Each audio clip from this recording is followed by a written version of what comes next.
Today we'll talk about a number of important changes in the Madani society. Of course, the Prophet ﷺ had moved to a new place, it's a new era, everything is different. And so a number of different policies were put into place that were new and impossible to implement in Mecca. The first is the economic policies, the second is spiritual development. Number one, economic policies. In Mecca, the Prophet ﷺ was a minority. He could not have an independent economic policy. However, in Medina, of course, the Prophet ﷺ is now independent. And therefore, one of the first things that the Prophet ﷺ did when he came to Medina, he visited the other souqs of Medina. In those times, the Arabs, the Ansar we call them, primarily were involved in cultivation. They were not generally people that much of business. And if they wanted to do business, they would go to the souqs of the Yahud. The Jewish tribes had the biggest souqs outside of Medina. So the Prophet ﷺ visited those souqs, and this is reported in Sunan Ibn Majah, and he disapproved of the practices, the cheating or the deception. He disapproved of what's going on, and he said to the Muslims, this is not a souq for you. This is not a marketplace for you. And he went back to the masjid, and with his own feet, he demarcated lines in the sand. He literally put a line and then another and another, and he said, this shall be your souq.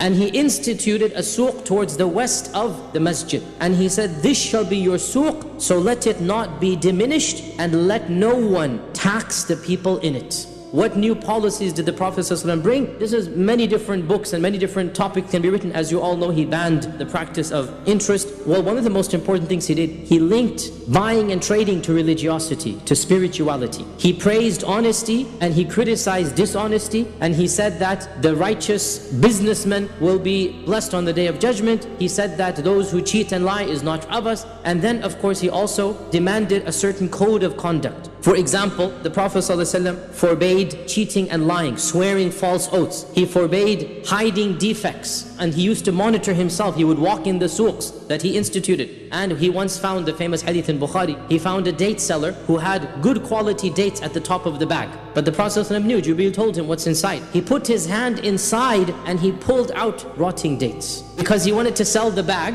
and the bag, the top of the dates has the fresh dates, right? So he says, buy the bag for 10 dinars, whatever. So he's going to close the bag and then sell it. But the bottom of the bag was rotting or not good quality. And the Prophet ﷺ said to him, whoever cheats us is not of us. He forbade even something that sounds so innocent, but there's a wisdom behind this. He forbade anybody living in Medina to act as an agent for a Bedouin who comes. Let the Bedouin go to the market and buy and sell himself. Why? Because when you have an agent who lives in the city, he will know the ins and outs, and he will inflate or deflate, and he's going to play the game. Whereas the Bedouin will go and he's going to give fair price. What do I want for my product? So the Prophet ﷺ forbade a Madani living in Medina to be the simsar or the agent or the middleman for the one coming from outside. Let the man come and sell on his own, right? Because he knows this is one of the biggest tactics or tricks, that you don't know anything, and so the middleman gets a big cut and the poor Bedouin will get nothing. And subhanAllah, look at how modern economics works, is that most of the profit, so much profit goes to people who don't do much, but they simply have the cunningness, right?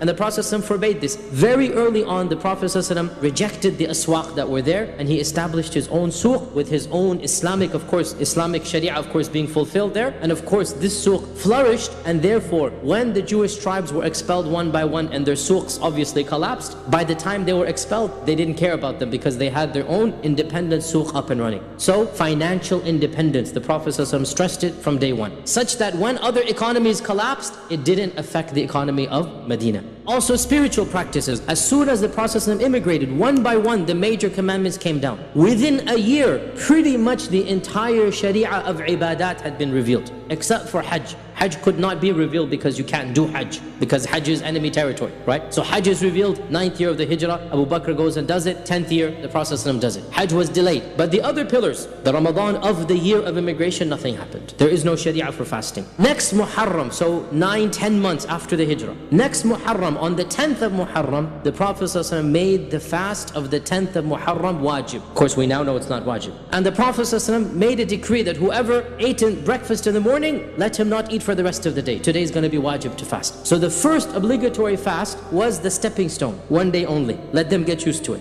Then that Ramadan of the second year, that Ramadan, Allah Azza wa Jalla revealed in the Quran, Surah Al-Baqarah, the verse that we recite, right? شهر رمضان الذي أنزل فيه القرآن فمن شهد منكم الشهر فليصمه. Whoever is present in the month, i.e. he's not traveling, then he should fast that month, right? And some scholars say even the first Ramadan was encouraged. Allah knows best, but it wasn't made wajib for sure. By unanimous consensus, it was made wajib the second year of the Hijrah, right? And at that point in time, the 10th of Muharram became sunnah. In Ramadan, Zakatul Fitr is revealed. And Zakatul Fitr, as you know, is the easier of the zakat. This zakat is just a food, right? One person's food, which is a happy meal or something like this that you get. Whatever as an average meal you can get it, right? You give it to a person. This is what the Zakatul Fitr is. Again, to make them used to the concept of zakat. Within a few months, the same year, zakat came down. Zakatul Mal, right? So from Zakatul Fitr, then Zakatul Mal, right? So they're getting used to it. And obviously, at this point in time, of course, the basic rulings of the Salah are now perfected. The Prophet said, pray as you have seen me pray. In Mecca, all of the Salah were 2 rak'at. We said when he moved to Medina, then Dhuhr and Asr and Maghrib and Isha were all extended, and only Fajr remained 2 rak'at. How you do it, how you do Tahara, how you do Wudu, the laws of Janaba and Ghusl, all of this came down within these first 2 years, i.e. by the time the second Ramadan finishes, all of these laws have been ordained. But again, realize a lot is happening in Medina.